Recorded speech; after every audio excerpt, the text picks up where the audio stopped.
Recipes by শাপলা কিচেনে আপনাদের স্বাগতম। আজ আমি তৈরি করব বাসমতি রাইস।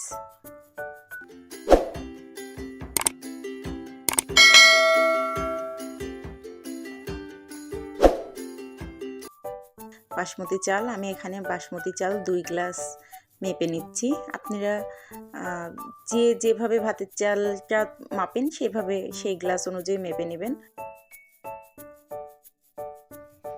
আমি এখন চালটা ধুয়ে নেব।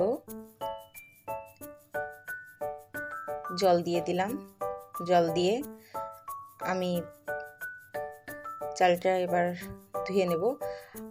এখানে বেশি জোরে জোরে হাত দিয়ে আপনারা কচলাবেন না, আস্তে আস্তে করে আলতো হাতেই চালটা ধোবেন।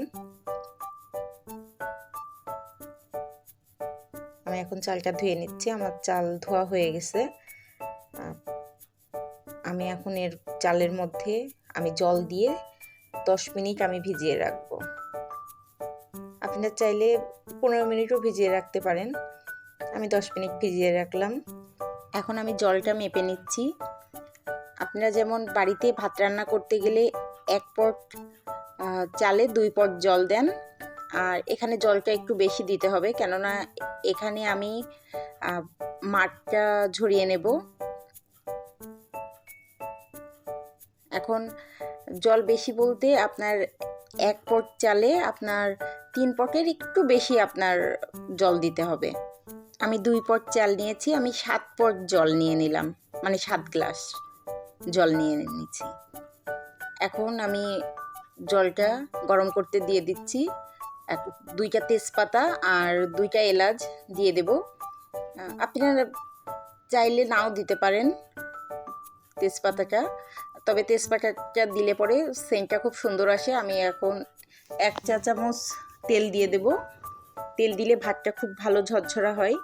আমি ঠিক যেভাবে দেখাচ্ছি আপনারা ঠিক এইভাবেই স্টেপ বাই স্টেপ ফলো করে আপনারা রান্না করবেন আমার মতো, তাহলে অবশ্যই আপনাদের ভাতটা ঝরঝরা হবে।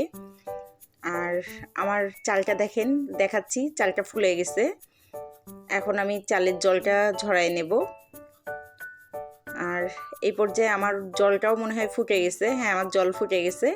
এখন আমি এর মধ্যে চাল দিয়ে দেব।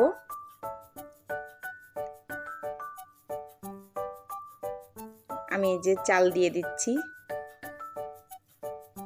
খুব সাবধানে ছাড়তে হবে যাতে গায়ে ছিটে এসে না পড়ে। বাকি চালটাও আমি এবার দিয়ে দিলাম। এখন খুব আলতো করে চামচ দিয়ে নাড়বেন, বেশি জোরে জোরে নাড়া যাবে না, তাহলে পরে আবার ভাতটা দেখা যাচ্ছে মানে চালটা আপনার ভেঙে যেতে পারে। ভেঙে গেলে পরে সেক্ষেত্রে দেখতে ভালো লাগবে না, আপনার ভাতটা ভাঙা ভাঙা হবে। আমি এখন ঢাকনা দিয়ে ঢেকে রাখবো, আর মাঝে মাঝে ঢাকনা খুলে একটু নেড়ে দিতে হবে। আমি এই যে ঢাকনা খুলে আবার একটু চামচ দিয়ে নেড়ে দিচ্ছি।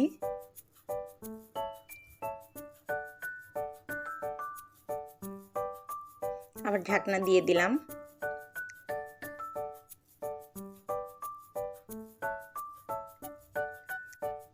এই পর্যায়ে আমি ঢাকনা খুলে দেখে নেব যে ভাতটা কেমন গলেছে কিনা।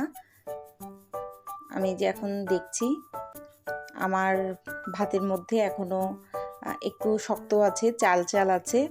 আমি আবার কিছু সময় এভাবে ফুটাবো, ফুটায়ে দেখব।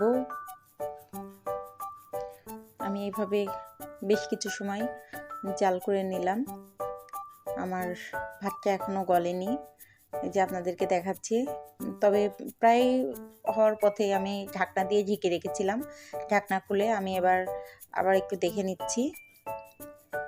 এই পর্যায়ে আমার ভাতটা হয়ে গেছে মনে হচ্ছে।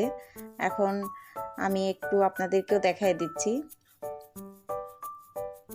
খুব গরম, আমি তাও আমার আঙুল দিয়ে দেখাই দিচ্ছি। এই দেখেন, ভাতের মধ্যে কোনো চাল চাল ভাব নেই বা মাছ নেই।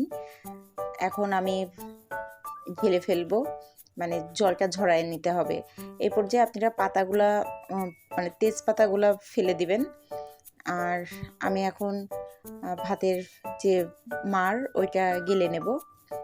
এখন আমি একটা ছাঁকনির মধ্যে আমি ভাতটা ঢেলে দেব।